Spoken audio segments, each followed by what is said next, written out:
Baik, Assalamualaikum warahmatullahi wabarakatuh. Selamat pagi. Waalaikumsalam warahmatullahi wabarakatuh. Selamat pagi, Pak. Ya, baik. Eh, Silahkan untuk absen tadi sudah saya share ya. Untuk kode absennya itu adalah 674195 ya. Bagi yang baru gabung, presensi 674195.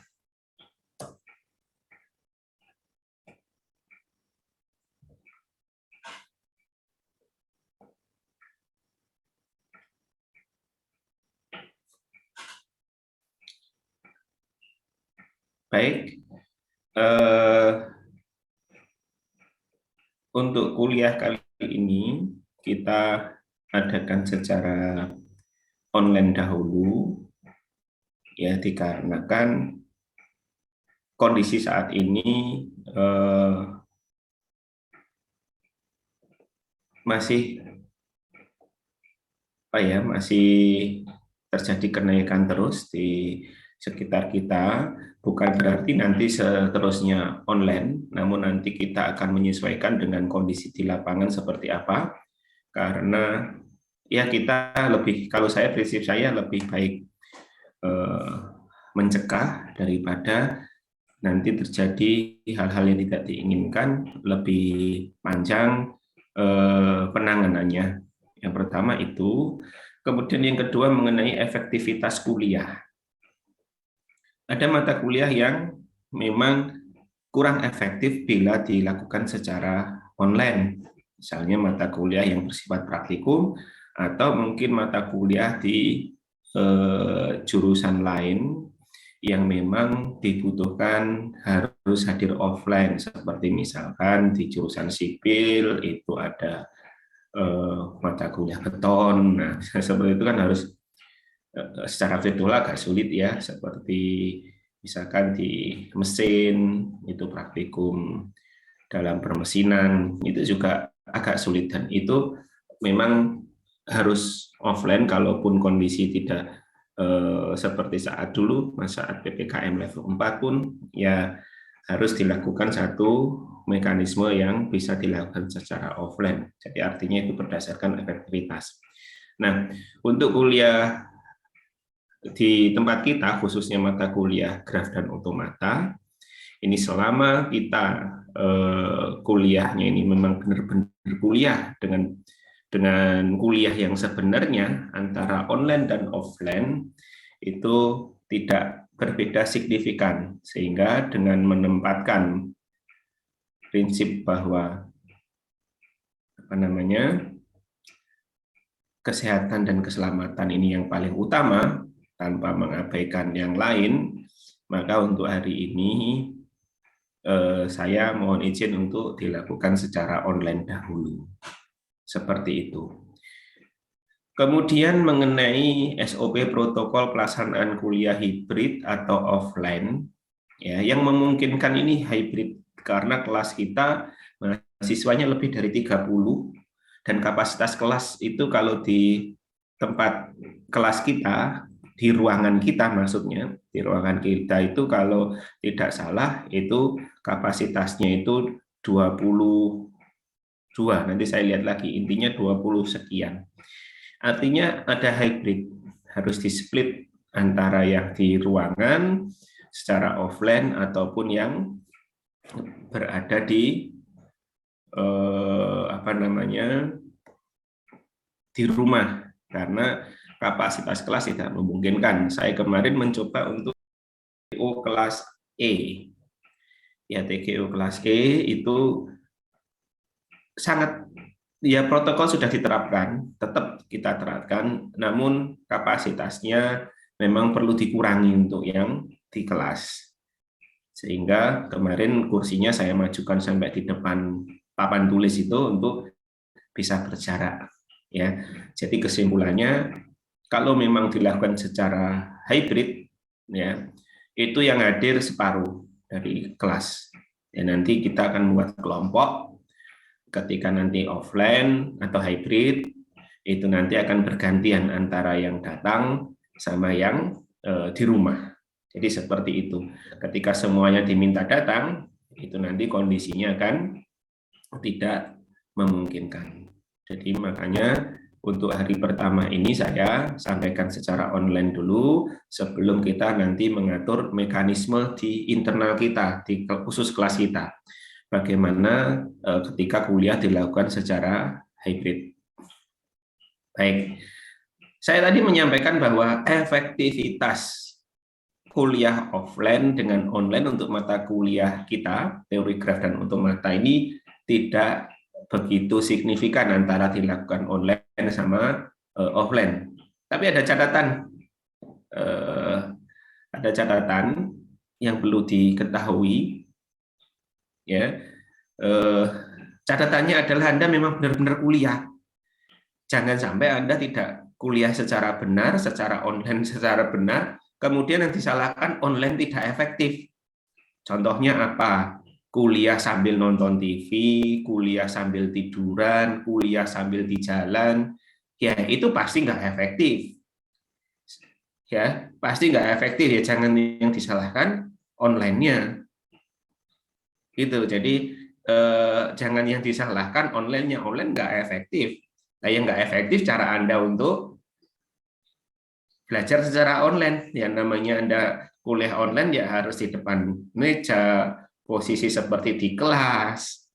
Ya itu nanti akan efektif kalau Anda sambil rebahan, belum mandi, kemudian masih sambil tiduran. Ya siapa yang mau bisa efektif seperti itu. Oleh karena itu silakan dinyalakan semua kameranya, ya, sehingga perkuliahan kita benar-benar berjalan efektif.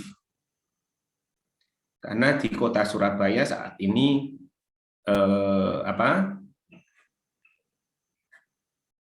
di Surabaya saat ini COVID juga terus bertambah, walaupun ada yang ngomong kalau Omikron itu tidak seberat yang Delta, namun namanya orang sakit itu ya kita tetap milih yang sehat. Ya, jadi seperti itu. Mencegah lebih baik daripada kita harus melakukan tracing, kemudian kegiatan penyembuhan dan lain-lain.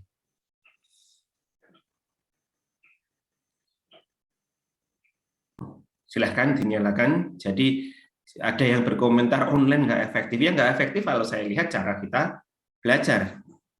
Ya, anak saya yang masih SD itu dia dididik untuk bersekolah seperti di kelas. Ya alhamdulillah hasilnya efektif.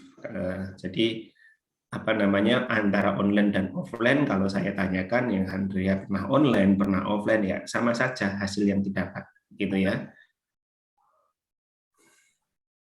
Baik.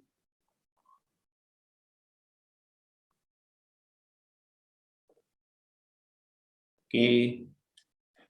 Ini apalagi kalau kameranya dimatikan terus ditinggal kemana gitu ya.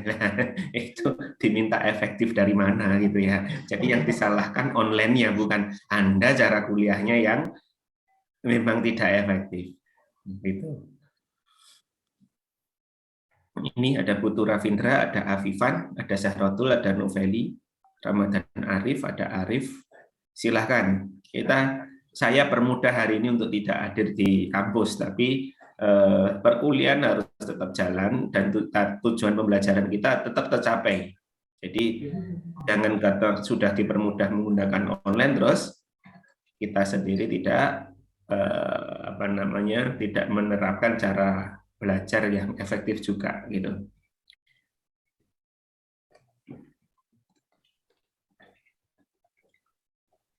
Oke. Baik.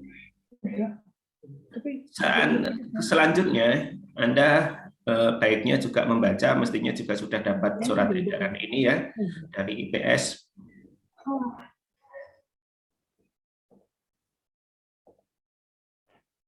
Recording in progress.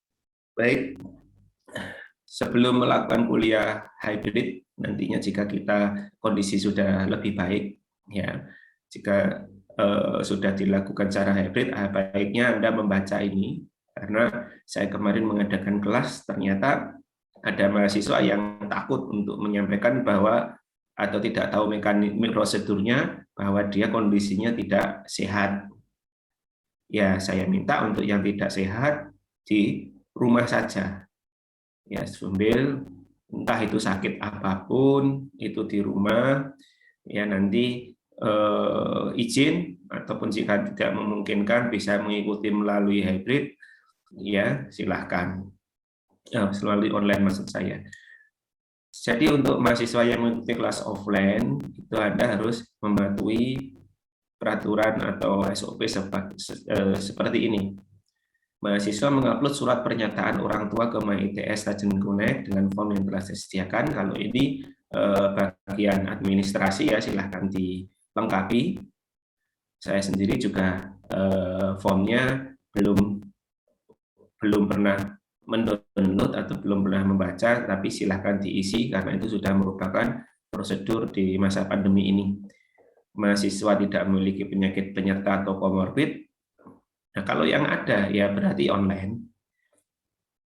Itu ya kalau misalkan memiliki komorbid. Sehingga kesimpulan saya memang kuliah ini untuk semester ini yang memungkinkan adalah hybrid. Kalau full offline masih belum memungkinkan gitu ya. Karena ada hal yang mahasiswa yang tidak memungkinkan boleh di rumah atau di kos. Mahasiswa telah melakukan vaksinasi kecuali mahasiswa memiliki alatan medis. Nah, ini juga secara administrasi kelihatannya sudah diatur ya. Anda harus mengupload surat vaksin dan lain-lain. Kemudian mahasiswa yang berasal dari luar aglomerasi Surabaya harus melakukan karantina mandiri. Baik, kalau no point D ini nggak ada yang mengecek. Gitu ya. Jadi untuk poin D silahkan diterapkan sendiri sebagaimanapun aturan itu mengikat, tapi kesadaran tetap yang paling utama. Seperti contohnya Anda masuk di swalayan atau mall gitu ya, awal-awal Anda harus pakai aplikasi Peduli Lindungi di awal-awal dulu penggunaan, tapi sekarang sudah kendor kalau saya lihat. Yang bagus, yang masih bagus satu keluarga satu gitu ya. Yang enggak ya dibiarkan aja masuk. Nah, kalau kita sendiri tidak membatasi, ya itu nanti akan menimbulkan resiko sehingga apapun namanya SOP, apapun namanya aturan, silahkan Anda untuk mengatur sendiri. Tapi yang jelas kalau di kelas saya yang utama kalau masalah ruangan harus terbuka gitu ya. Jadi AC dinyalakan, ruangan pintu semua dibuka, jendela dibuka. Nah, itu walaupun di sini tidak ada, itu saya lakukan gitu ya. Oke. Mahasiswa tidak memiliki anggota serumah lainnya. Seperti ini kan ITS tidak akan mungkin sampai detail mengecek ke rumah Anda, siapa yang sakit, siapa yang sehat, kan ini adalah dari diri Anda sendiri. Mahasiswa bersedia mematuhi aturan protokol kesehatan selama PTM terbatas. Jadi poin-poin ini secara garis besar ketika Anda tidak menyampaikan atau tidak secara mandiri mengukur diri Anda sendiri, tidak ada yang tahu. Saya yakin tidak ada yang tahu. Ya, peluang untuk diketahui oleh petugas ataupun pegawai di ITS itu kecil. Ya, ada namun lebih besar peluangnya ketika Anda yang mengetahui diri Anda sendiri. Jadi ketika ada hal-hal yang tidak memenuhi poin A sampai G, silahkan nanti melalui ketua kelas itu menyampaikan bahwa belum bisa di kelas karena dengan alasan seperti ini gitu ya. Baik seandainya dijadwalkan untuk hadir di kelas dan itu gilirannya, karena tadi saya sampaikan kelas ini tidak mungkin hadir semuanya. Kalaupun dilakukan secara offline di kelas harus di-split, separuh di kelas, separuh di online gitu. Baik, kira-kira seperti itu. Kemudian untuk kelas ini saya ingin ada ketua kelas yang memfasilitasi perkuliahan kita. Jadi sebagai fasilitator, misalkan ada temannya yang sakit, ada temannya yang sama aja ya sakit atau tidak bisa mengikuti, atau misalkan ada perubahan jadwal dari saya yang sifatnya misalkan mendadak, tidak bisa sesuai jadwal. Nah, itu difasilitatori oleh ketua kelas. Silakan, siapa di antara 33 mahasiswa yang hadir ini, silakan diketikkan siapa yang diajukan ketua kelas yang mudah untuk berkomunikasi dengan rekan satu kelas, ataupun nanti Anda nggak mampu, atau Anda sendiri silakan ketik. Saya tunggu ya, biar nanti perkuliahan kita berikutnya akan menjadi lebih baik.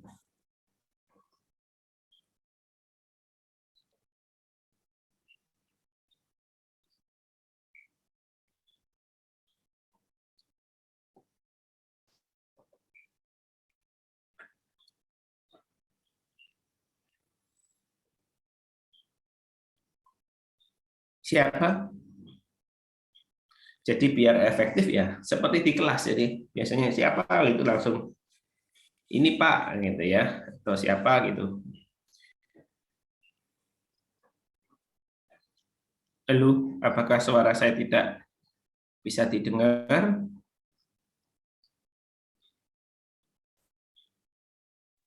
Terdengar, Pak. Ya, siapa kira-kira ketua kelasnya?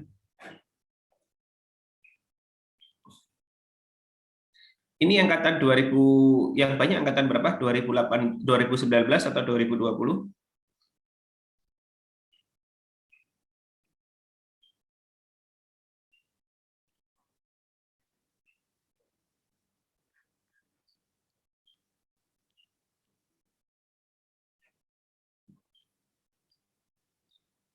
(2019, 2020). Oke, ada yang 20, ada yang 19.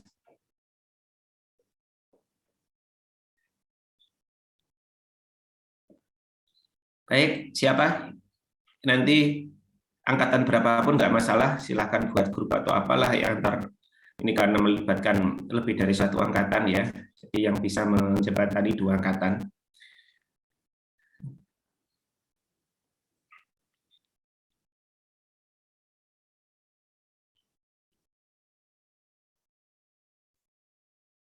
Oke, mulai dari yang paling atas ini, Alexander ada, Alexander? Hadir, Pak. Oke, ketua kelasnya siapa, Alexander?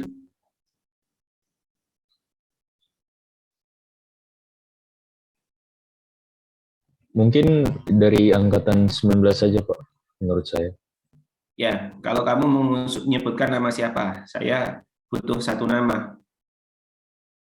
Biar cepat. Kalau dari angkatan 20, Pak, yang cocok mungkin Else, Pak. Elso. Else, Pak. Else. Tulisannya gimana kamu ketik? Baik, Pak. Oke. Berikutnya bawahnya Alexander ada Abdul Nafi. Mana Abdul Nafi? Siapa, Vi? Ketuanya, Vi?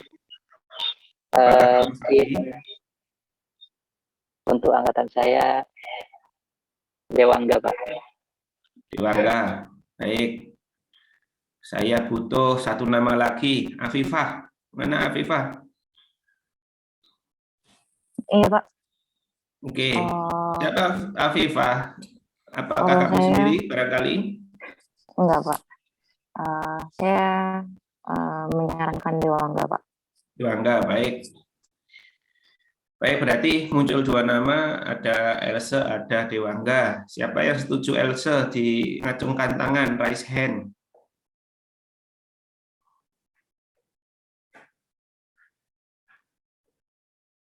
Raise hand 3, 4. Yang 5, 6, 7, 8, 9, 10. Oke ya, 10. Dewangga, angkat tangan. Yang raise hand turun dulu. Yang raise hand turun dulu. Oke, yang Dewangga. Oke, yang nggak milih saya tunjuk nanti malahan. Yang nggak angkat tangan langsung saya jadikan ketua gitu. Yang maksudnya yang belum angkat tangan tadi sama angkat tangan yang sekarang gitu. Oke. Oke, ternyata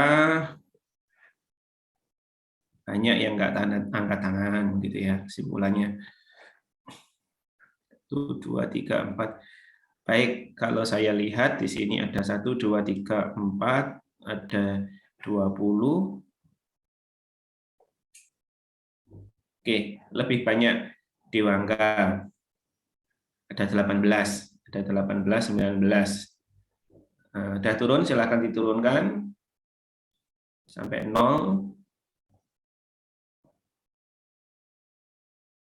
Sampai 0. Oke. Ya, ada 19 tadi ya. Turunkan yang masih raise hand. Siapa ini yang masih raise hand? Hidayat. Oke. Saya ulang untuk yang Elsa tadi sudah dapat 19 ya. Tadi kan cepat sekali Elsa, angkat tangan lagi.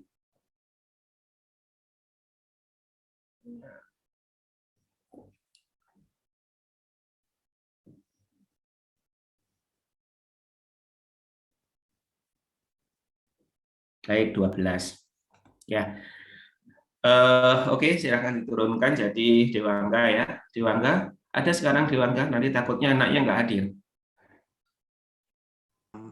Pak, saya di sini Pak, di kelas. Mana Dewangga? Halo Pak, udah kedengaran?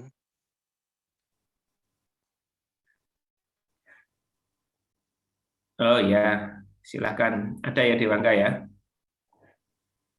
Cek, Kamu di kelas ini? ada, tapi mic-nya agak bermasalah. Oh ya udah. Berarti ini kuliah hybrid ya, ada yang di kelas, kan online. Ya, mohon bantuan untuk di, ya nanti jadi koordinator, ketua kelas, saya tolong di WA ya, tolong di WA, bukan di WA, di chat ke WA ini, kok WA ke Zoom, di chat ke Zoom nomor WA-nya. Jadi nanti koordinator untuk kelas ini yang menjadi fasilitator untuk kelas TGUA adalah Dewangga ya. Oke. Baik.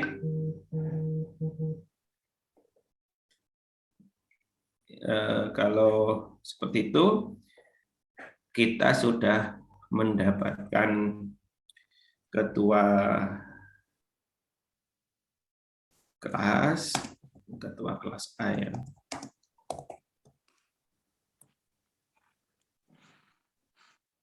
Nah, nanti mekanismenya kita kita atur jika memang pertemuan berikutnya kita sudah memungkinkan untuk offline.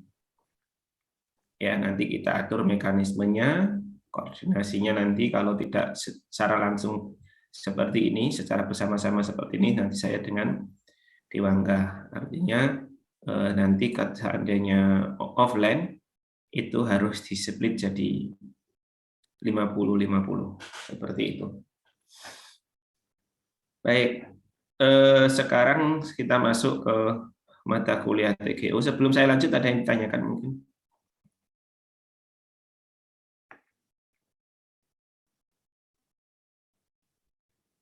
Jika tidak ada, ya saya sudah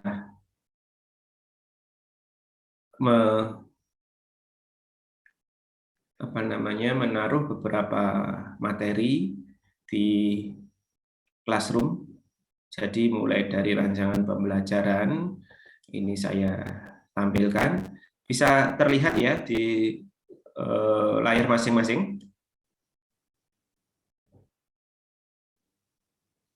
Bisa, Pak. Apakah slide saya sudah bisa dilihat? Oke. Sudah bisa, Pak. Baik. Untuk mata kuliah kita, ini ada di semester 6. Jadi walaupun Anda masih semester 4 ataupun bahkan semester 8, saya memposisikan mata kuliah ini adalah untuk anak semester 6. Jadi nanti model pembelajarannya berbeda dengan anak semester 1 sampai semester 5. Seperti itu. Ya. Oke. Untuk pekan itu ada pekan ke-1 sampai pekan ke-16. Untuk bagian graf, baik sebelum ke setiap bagian, evaluasi minimal di ITS ada 4 komponen evaluasi. Untuk dalam hal ini saya akan membuat 4 kuis 1, kuis 2, kuis 3, dan kuis 4. Memang untuk porsi graf itu lebih banyak, karena graf ini memang lebih kompleks dan lebih aplikatif ya untuk penggunaannya. Kemudian nanti untuk otomata kita mulai masuk pekan ke-12 ya. Oke, kemudian nanti untuk bagian graf ini tidak akan ada tugas tulis gitu ya. Nanti pekan ke-1 sampai ke-6 rencananya itu adalah kita selesaikan materi. Ya, kita selesaikan materi, kemudian kuis 1 di mana kuis 1 ini multiple choice ya.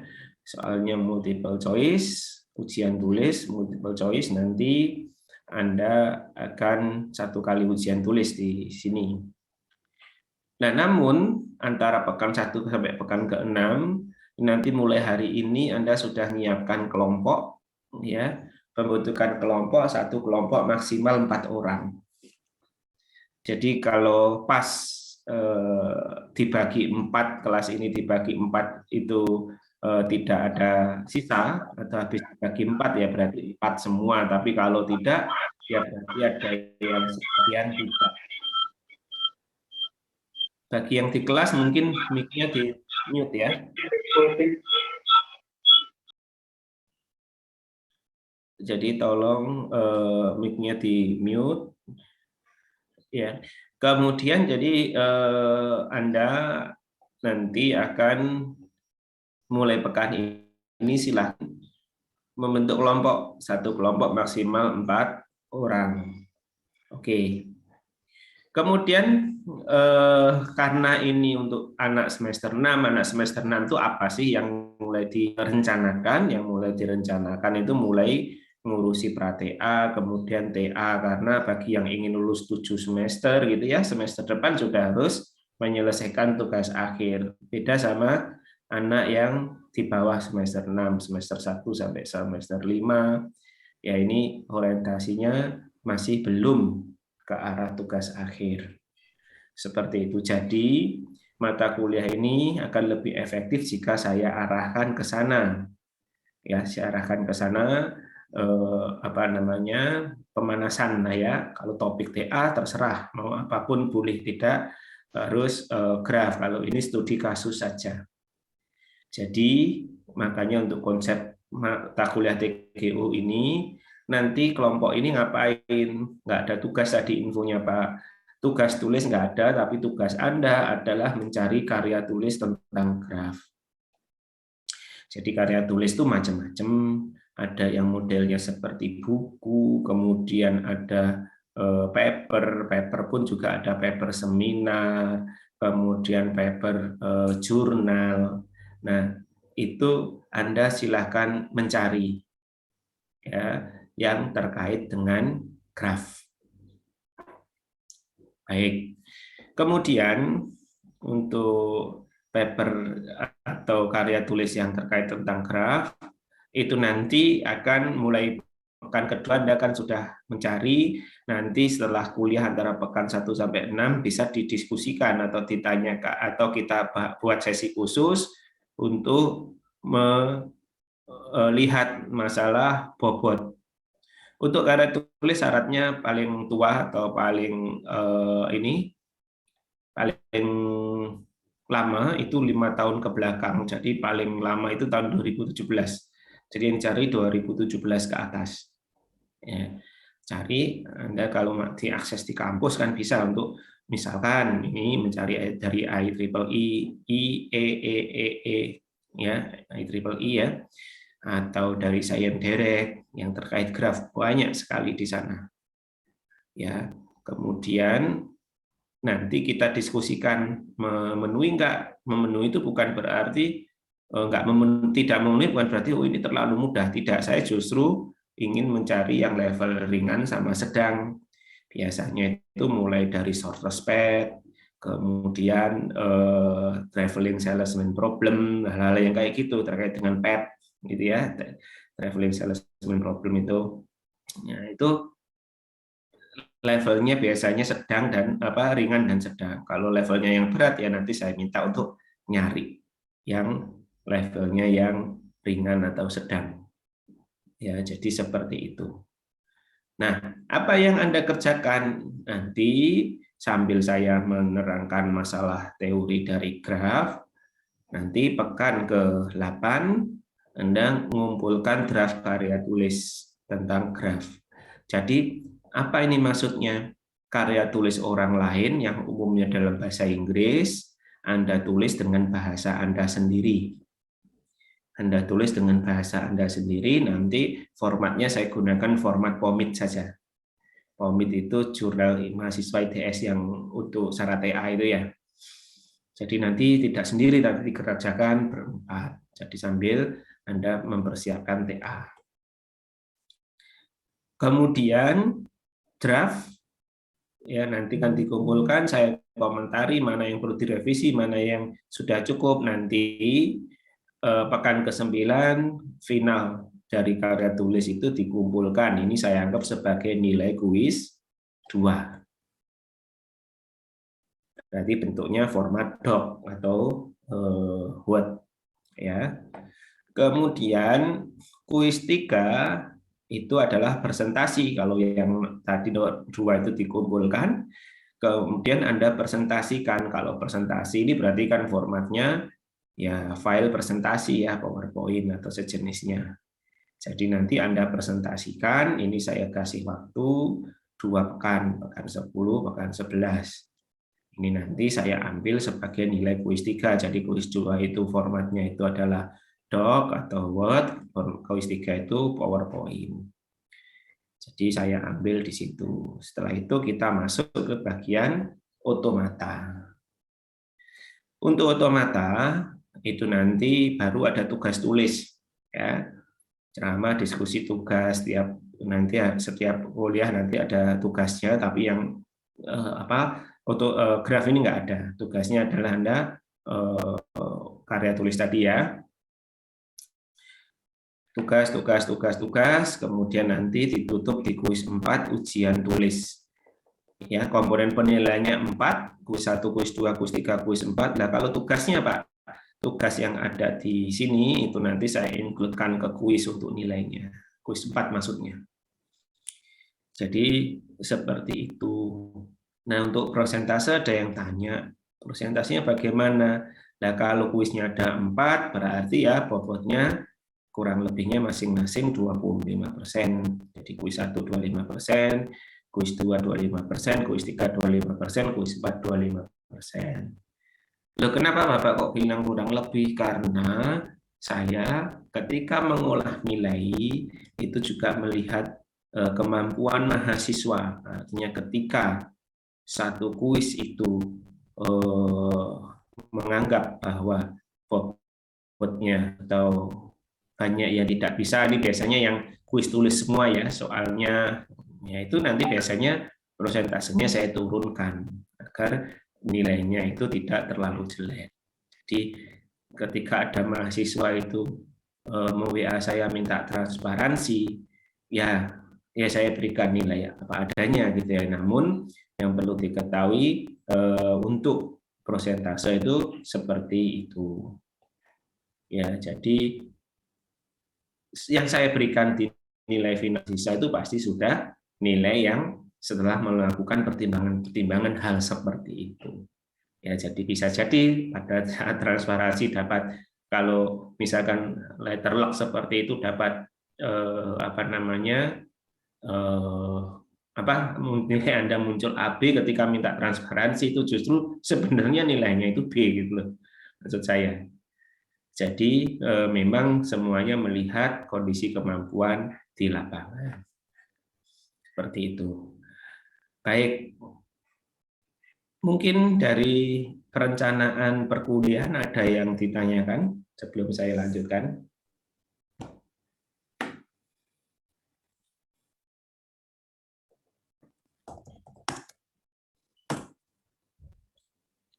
Jelas semuanya mengenai perencanaan kita? Baik. Kemudian yang berikutnya adalah link Zoom. Oke. Link Zoom seterusnya saya gunakan yang hari ini digunakan, yang dipakai ya. Jadi link Zoom-nya sudah saya share juga. Di sini kalau diklik langsung ke link Zoom, tapi kalaupun Anda lupa, bit.ly/kuliah-tgu. Jadi nanti link Zoom-nya tidak akan berubah-ubah, tetap pakai itu karena ini sudah saya set annual ya. Saya set berulang untuk Zoom-nya. Oke. Ada lagi yang ditanyakan mungkin? Baik, jika tidak ada, saya masuk ke materi pertama.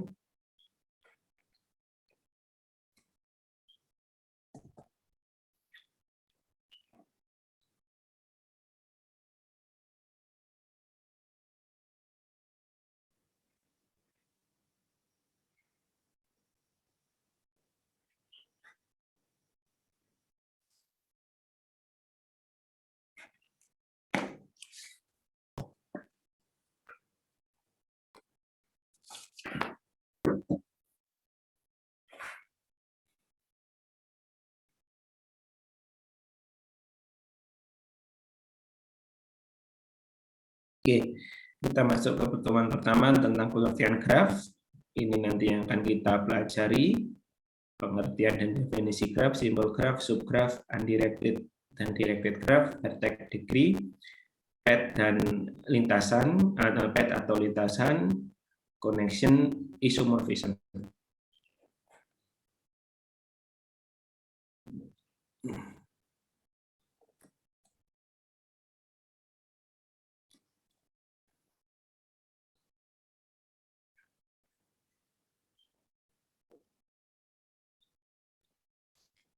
Recording stopped.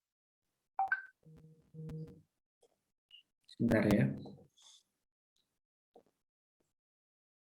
Recording in progress. Baik, kita mulai untuk pengertian graf.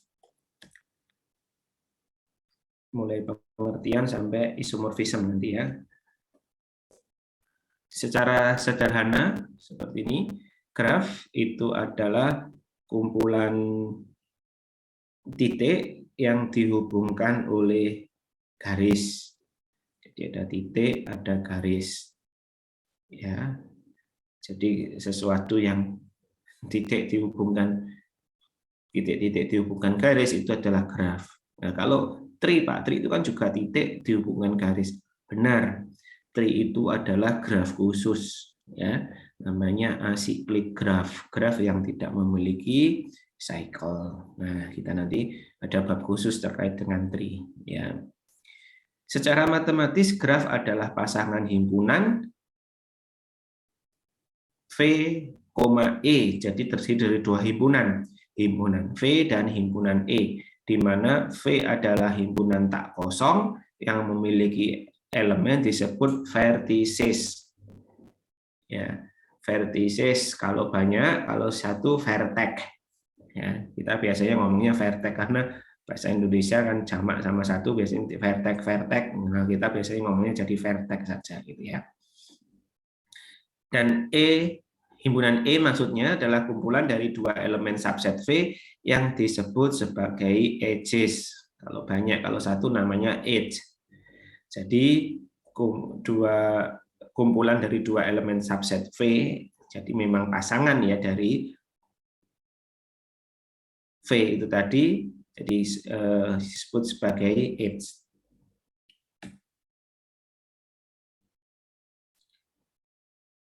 Vertices direpresentasikan dengan titik, sedangkan edges direpresentasikan dengan garis. Jadi garis ini namanya adalah edge, kemudian titik-titik ini mulai dari A, B, kemudian C sampai I, itu namanya adalah vertices atau vertex. Ya, sehingga V, E tadi, V-nya apa saja? V-nya itu adalah A, B, C, D, E, F, G, H, I. Sedangkan E-nya itu adalah edge-nya yang menghubungkan atau garisnya. Jadi garisnya yang apa aja?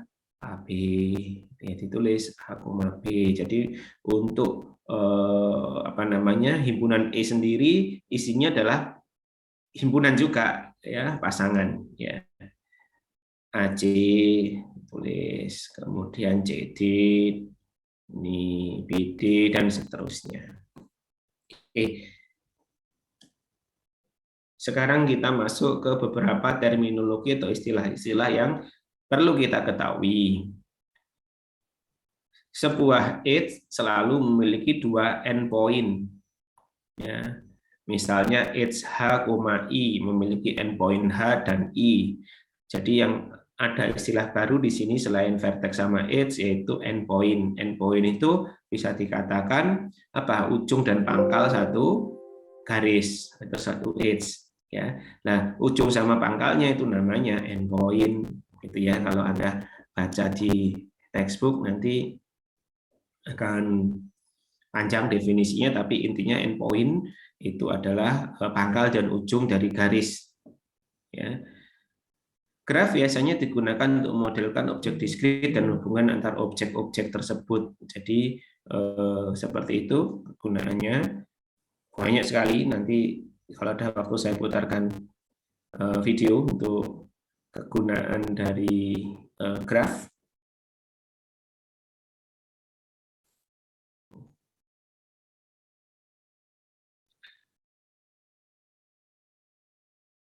Sekarang simple graph ini ya, atau graf sederhana adalah graf yang tidak mengandung loop atau multiple edges. Sebentar saja.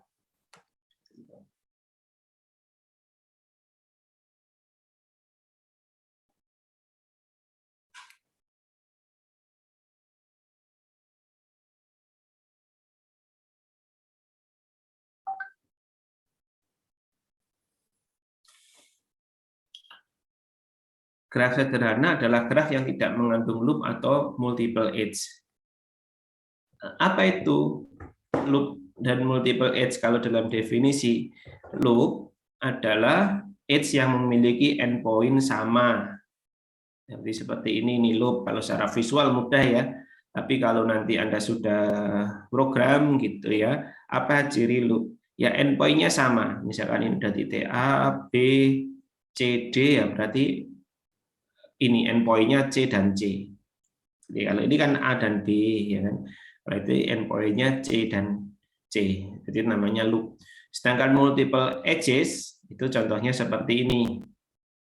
Ya, ini A, ini B, ini C, ini D. Berarti AD ini ada dua edge yang pasangannya sama, pasangan endpoint-nya sama. Jadi AD sama. Itu namanya multiple edge. Kalau graf memiliki loop dan multiple edge, berarti dia bukan graf sederhana. Kalau graf sederhana dia tidak memiliki keduanya. Contohnya yang ini graf sederhana. Jenis-jenis graf sederhana, saya lebih tepatnya sebenarnya contoh-contoh ya, contoh-contoh graf sederhana, karena graf sederhana ini sebetulnya contoh-contoh graf sederhana, karena graf sederhana ya ada banyak sekali ya, tak terhingga nggak bisa dibatasi ya. Nah, ini adalah beberapa contoh saja. Graf komplit, apa itu graf komplit? graf di mana setiap pasang vertices memiliki sebuah edge. Ini juga terminologi juga graf komplit atau complete graph. Complete graph itu berarti kalau saya mau dari A ke titik manapun atau ke vertex manapun itu ada satu kali perjalanan sudah nyampe, gitu ya. Nah, kalau semakin banyak vertex ya semakin kompleks. Kalau 5 itu ya berarti kurang lebih jadi seperti bintang gitu ya. Jadi ada masing-masing ada path-nya, ada langsungnya, jalur langsungnya. Kalau 6 ya silahkan nanti, kalau 10, kalau 100 ya, itu semakin rumit. Graf cycle, kalau cycle itu V-nya anggap aja V1 sampai Vn, kemudian himpunan edge-nya V1, V2, V2, V3 sampai nanti Vn, V1. Jadi kalau bentuknya ya seperti ini, setiap vertex terhubung, misalkan ini adalah A, B, C, D, E, saya mau jalan dari A kemanapun bisa, tapi tidak selalu langsung. Contohnya dari A ke D harus lewat E dulu, baru ke D, dan seterusnya. Oke. Atau alternatifnya A, B, C, D. Nah, pendekan mana antara AE sama ABCD? Kelihatannya pendekan A lewat E, Pak. Nah, nggak tahu ini pendek mana, kan nggak ada bobotnya. Kita di sini ngomong unweighted graph, jadi nggak ada bobotnya. Nanti kalau ada bobotnya, problemnya namanya adalah shortest path.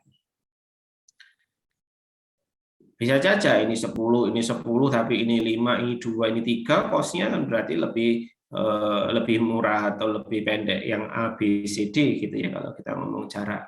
Kalau pendek panjang itu, kalau waktu ya cost ya kan. Nah, bisa jadi seperti itu. Jadi apa namanya, secara visual itu belum tentu menggambarkan cost atau biaya, khususnya selain jarak ya. Waktu itu sudah mulai cost. Kalau jarak kan pasti ya, kalau jarak itu namanya segitiga. Kalau kita dulu belajar segitiga ya, walaupun tidak semua jalan itu segitiga, kalau kita ngomong segitiga itu kalau ini ada A, B, C gitu, C selalu apa? C lalu lebih kecil atau sama dengan A plus B, itu kalau kita ngomong jarak. Tapi kalau ini cost berupa waktu, berupa biaya uang dan lain-lain, ini tidak berlaku. Itu ya. Jadi nanti dilihat konteksnya. Oke.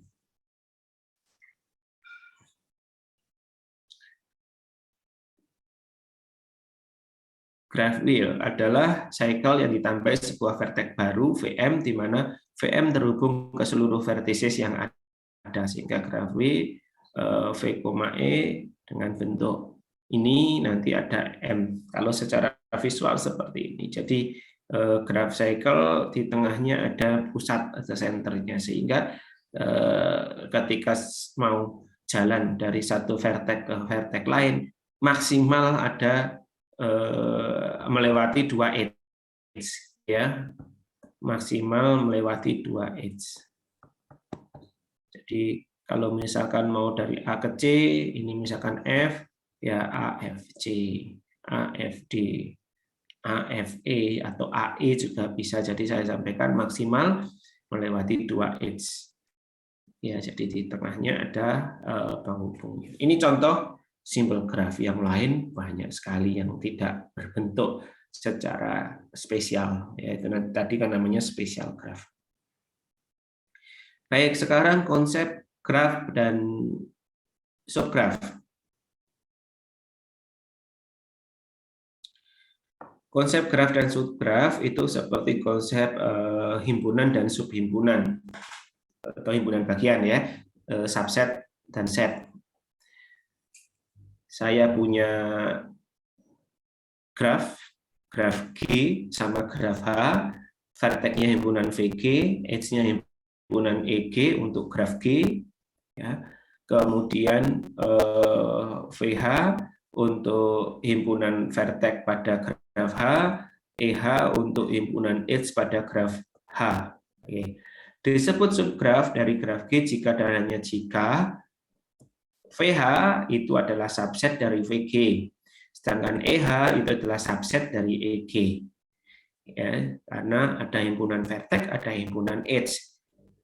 Himpunan vertexnya itu adalah subset dari himpunan vertex graf yang asal gitu ya, H-nya juga gitu.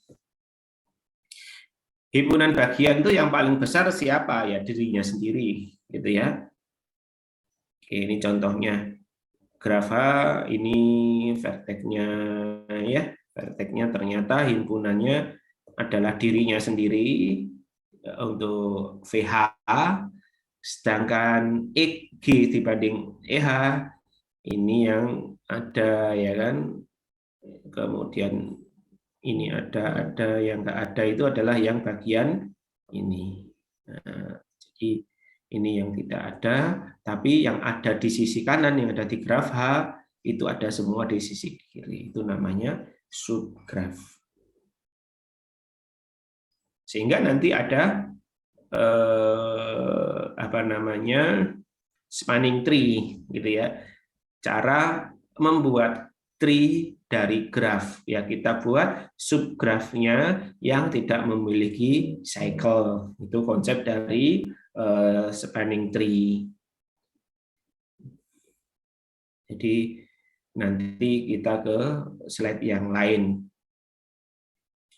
Kemudian berdasarkan arah ada undirected graph. Secara default graph itu undirected, tidak ada panahnya, gambarnya defaultnya. Kalau undirected seperti ini artinya kemana? Bisa ke kiri, bisa ke kanan, ya kan? Bisa kemana-mana. Artinya sebenarnya dua arah.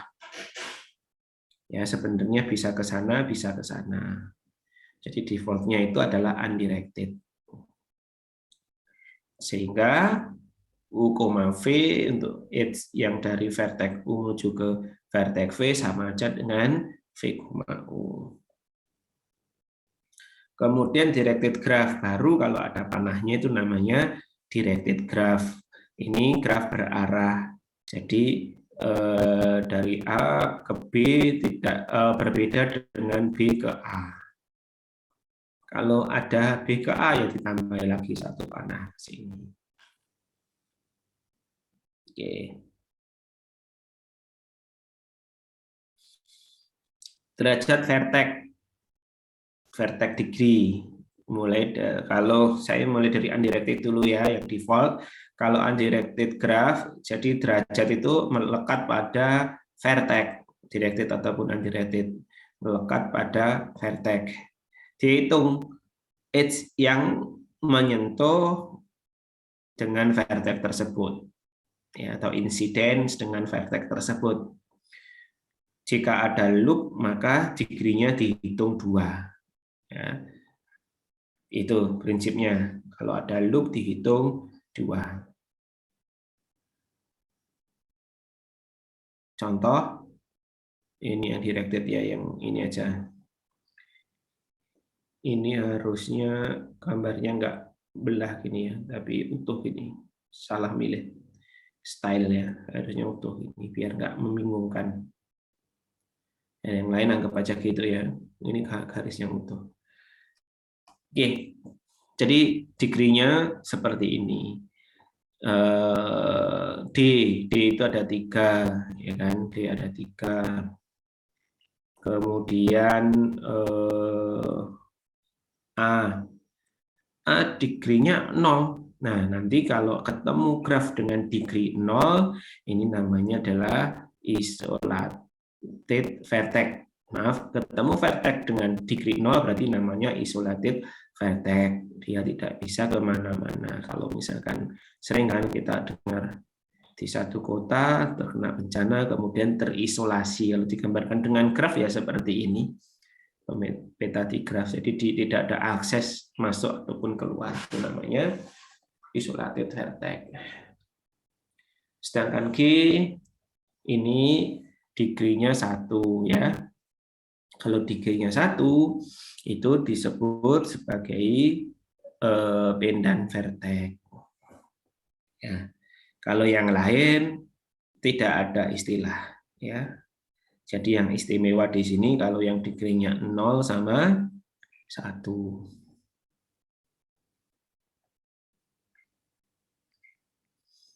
Kemudian kalau directed graph itu karena ada panah masuk sama panah keluar, yang dihitung itu adalah degree-nya itu adalah degree in plus degree out. Jadi ya sebenarnya sama dengan undirected. Kalau undirected tadi yang bersinggungan atau menyentuh dia berapa, kalau ini sama juga, menyentuhnya ada yang in, ada yang out, dijumlahkan. Contoh yang directed seperti ini, degree-nya A berapa, saat yang in-nya 1, out-nya 3, berarti 4. Ini dihitung lagi, 1, 2 berarti 3, dan seterusnya.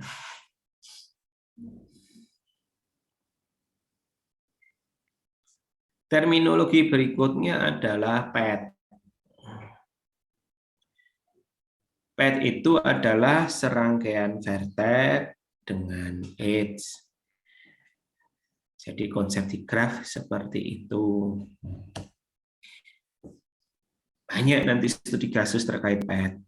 Ya, nanti ada lintasan, simple PET, dan seterusnya. Kita masuk dulu ke definisi ya.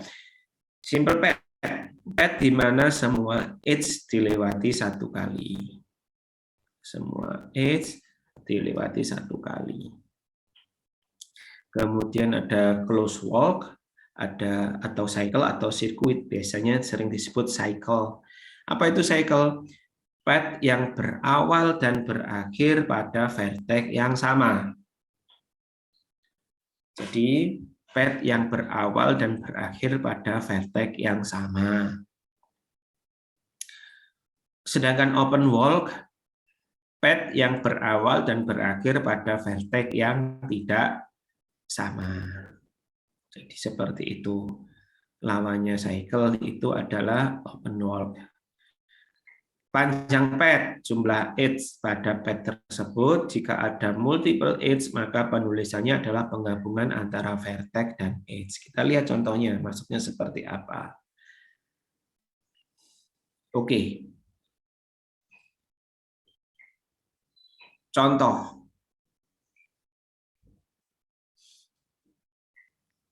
Kalau kita lihat dari vertex 1 ke vertex 2, itu ada 2 alternatif. Ya, kalau kita mau berjalan dari misalkan dari Surabaya gitu ya, kemudian Sidoarjo, kemudian apa itu namanya mana itu namanya Pasuruan, Mojokerto, misalnya gitu ya. Nah, itu kan untuk menyebut jalur ya, atau PET-nya dari Surabaya ke Pasuruan, yang disebutkan kan Surabaya, kemudian Mojokerto, kemudian Pasuruan. Kita tidak menyebutkan E5, E4, kan tidak menyebutkan gitu ya, tapi lebih ke kotanya dari mana, atau Surabaya ke Sidoarjo, kemudian baru ke Pasuruan. Seperti itu. Nah, sama di sini yang disebutkan untuk PET itu adalah urutan vertex-nya 1, 4, 3, 2, 4. Gitu. Nah, kecuali tadi syarat yang terakhir tadi, kalau ada multiple edge, E1 sama E2. E1 sama E2, Surabaya Sidoarjo lewat tol, sama Surabaya Sidoarjo tidak lewat tol. Nah, itu kan disebutkan lewat tol sama tidak lewat tol. Sama. Ini ketika ada multiple edge, 1 mau ke 2, itu ada lewat E1, lewat E2.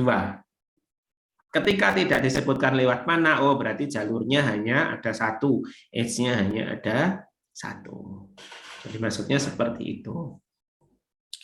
Nah, ini ada PET 1, lewat E1, 2, kemudian 3, 4, balik lagi ke 2. Ini simple path. Tadi definisi simple path itu setiap edge-nya dilewati hanya satu kali kan, hanya satu kali kan ya. Ini. Dalam satu graf ada berapa path? Ada banyak path. Ya, nanti bisa dihitung kemungkinannya ada berapa path. Ya, tapi ada banyak kemungkinan path. Seperti ini aja sudah ada 1, 2, 3, 4. Oke.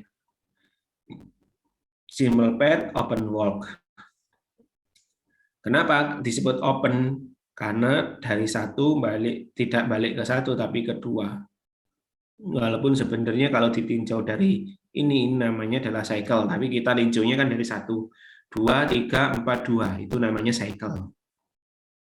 Nah, ini namanya cycle. Seandainya tadi jadi orientasi atau startnya itu di 2, itu namanya cycle.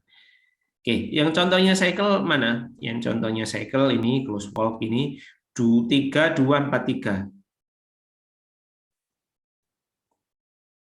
3. Nah, ini 3, 2, 4, 3. Nah, ini cycle. Path-nya ini dihitung hanya 1, 2, 3. Nah, nanti studi kasusnya ada yang namanya kalau orientasinya edge itu orientasinya edge itu namanya Chinese postman problem. Jadi persoalan tukang pos Cina kalau diterjemahkan ya. Anggap aja kantor posnya 3, jalan yang ditelusuri adalah ini. Dia fokus harus menelusuri E3, E6 sama E4. Tapi kalau yang harus dituju kotanya itu tepat 1 kali, itu adalah traveling salesman problem. Itu seperti kurir, ya. Dia memiliki agen-agen, dia harus memikirkan rute yang paling efisien untuk menjangkau seluruh agen yang ada. Yang dipentingkan bukan jalannya atau bukan edge-nya, tapi yang dipentingkan adalah vertex-nya, kantor-kantor agen itu tadi. Nah, itu banyak sekali karya tulis yang mengulas mengenai efisiensi algoritma sampai sekarang masih dioptimasikan gitu ya, dioptimasikan. Silahkan, nah, kalau itu boleh sebagai studi kasus nanti ya, itu shortest path itu boleh. Nah, nanti saya kalau yang bagian-bagian seperti flow in network, kemudian graph coloring atau scheduling, nah itu yang biasanya levelnya memang agak tinggi. Itu nanti bisa dicari yang lain. Kemudian connectivity. Ya, intinya connectivity itu ada connected, ada disconnected atau not connected. Ya, seperti ini. Kalau connected itu ada path. Kita tadi kan sudah ngomong masalah path. Kalau connected itu berarti ada path terhubung setiap vertex, yang membuat setiap vertex. Mau dari E ke B ada ke sini, ke sana, ya kan? Atau alternatif yang lain ke sini, ke sini. Ada banyak alternatif, ya. Intinya ada path untuk menuju ke vertex, semua vertex yang ada. Tapi kalau disconnected atau not connected, nah ini contohnya mau dari B menuju ke A, nggak ada path-nya. Ini namanya disconnected atau not connected. Umumnya pada defaultnya kita gunakan undirected graph. Kalau di directed graph itu ada strong sama weak connection. Ini perlu diketahui saja. Kalau strong connection itu sama seperti connected tadi ya, connecting tadi ya, itu ada path walaupun berapa panjang itu ada. Kalau weak connection itu seandainya ini adalah seandainya ini adalah undirected graph, ya, ini undirected-nya merupakan strong connected, ya. Loh, kok bisa?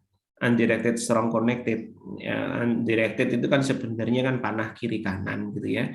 Panah kiri kanannya sebenarnya connected gitu. Ya. Tapi ini cukup diketahui saja karena yang sering untuk connectivity itu pada undirected graph gitu ya.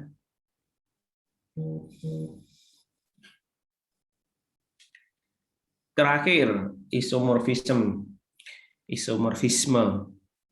Isomorfisme itu kalau secara visual itu graf dengan struktur yang sama, vertex sama edge-nya, ya, tapi bentuknya beda secara visualisasi. Nah, bagaimana syarat-syarat isomorfis? Yang pertama, itu mempunyai jumlah vertex yang sama. Kalau dua graf memiliki jumlah vertex yang beda, pasti nggak isomorfis, gitu ya. Kemudian yang kedua, jumlah edge-nya yang sama. Anda sum jumlah edge-nya, kalau jumlah edge-nya sama, oh berarti ada kemungkinan isomorfis. Kalau tidak, ya pasti bukan isomorfis, nggak usah dilanjutkan ke tahap berikutnya. Kemudian untuk vertex tertentu jumlah degree-nya sama. Gimana maksudnya? Ya anggap aja Anda punya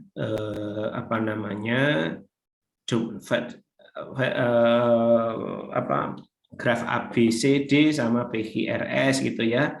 Setelah di sort itu hanya 3, B-nya itu 3 degree-nya, C-nya itu 2, D-nya ini 1 misalnya ya. Terus Anda punya graf PQRS gitu ya. Terus di short ternyata juga sama 3321. Ini adalah RS HP misalkan gini. Ya degree-nya. Nah, ini ada kemungkinan isomorfis, tapi ketika di short itu enggak gini, ini 2 gitu ya. Ya ini jelas bukan isomorfisme ya. Karena short-nya kalau 3321, di satunya juga 3321 gitu. Kalau satunya bukan 3321 ya pasti bukan isomorfisme. Kemudian dapat merubah dari satu graf ke graf lainnya yang isomorfis secara ilustrasi, ini yang sulitnya. Sampai sekarang algoritmanya bukan sulit ya, kompleks. Ini yang kompleks gitu ya. Jadi sampai sekarang pun algoritma untuk optimasi pengecekan isomorfisme itu juga masih berkembang. Silakan nanti kalau dapat paper yang seperti ini, dapat garis tulis seperti ini, lihat kondisinya. Lihat dulu kelihatannya berat atau tidak. Ada yang soalnya ada yang sedang, ada yang berat levelnya untuk algoritma isomorfisme, gitu ya. Kemudian dapat menemukan vertex A1 pada G1 sama dengan vertex A2 pada G2 sehingga matriks G1 sama dengan G2. Jadi 4 sama 5 ini yang memang harus kita cek ya. Pekerjaan yang paling besar itu di sini 4 sama 5 ini. Kalau 1 2 3 itu komputasinya sangat ringan. Jadi ya 1 2 3. Anggap aja ini contoh-contohnya 1 2 3 sudah terpenuhi tadi ya. Tinggal 4 sama 5.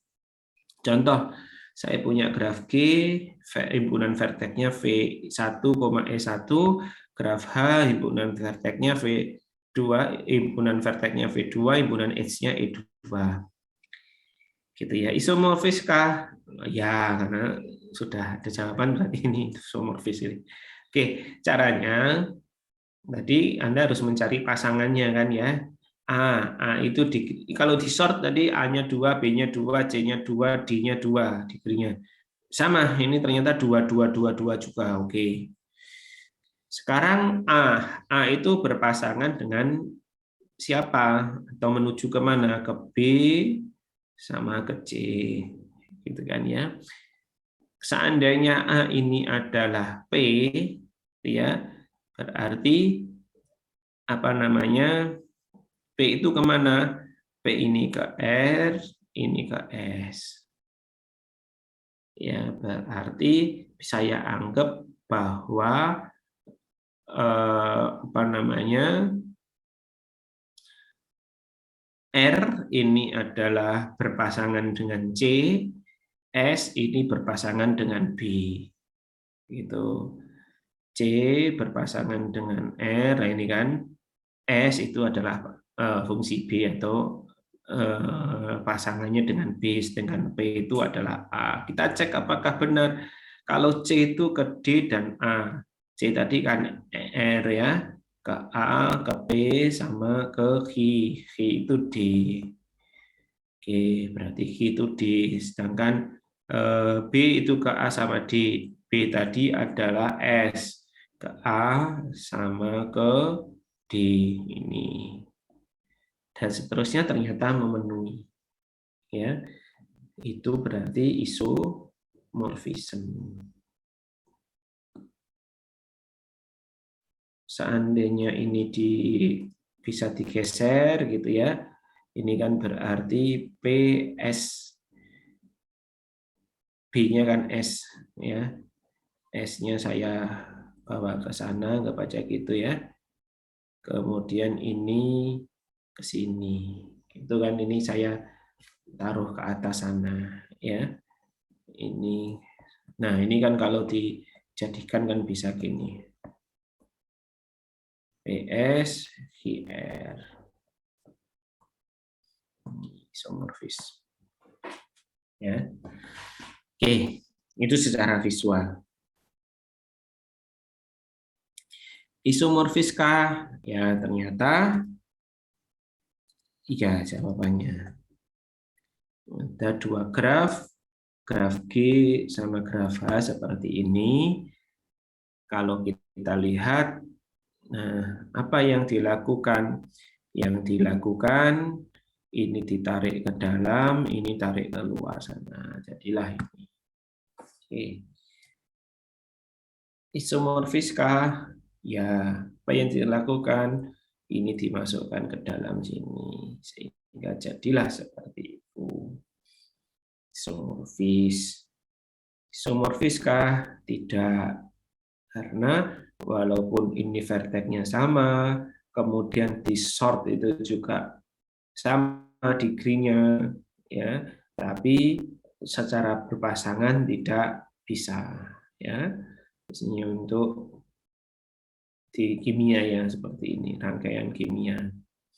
Ini juga tidak isomorfis karena gagal di pasangannya tidak sama, gitu ya.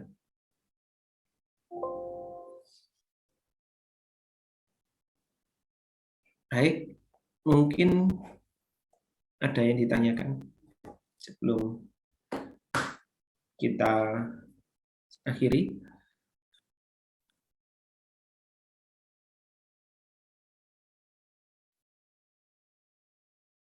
Baik, kalau seperti itu, ya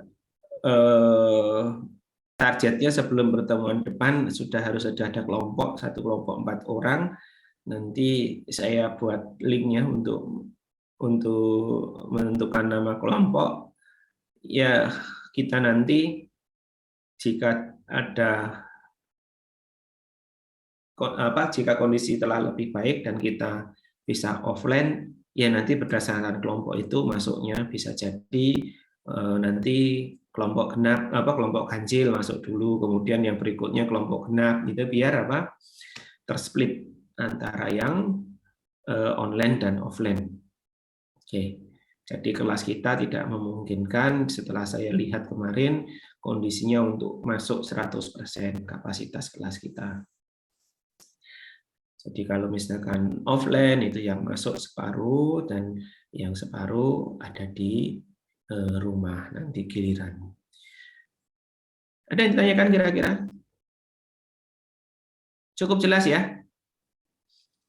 Jika tidak ada yang ditanyakan, nanti saya diingatkan jika formnya untuk kelompok belum diupload sampai H-1 sebelum kuliah depan, minggu depan, ya nanti bisa diingatkan saya lewat ketua kelas, nanti saya saya uploadnya gitu. Terima kasih. Jika tidak ada yang ditanyakan, saya akhiri. Assalamualaikum warahmatullahi wabarakatuh. Selamat pagi. Waalaikumsalam warahmatullahi wabarakatuh.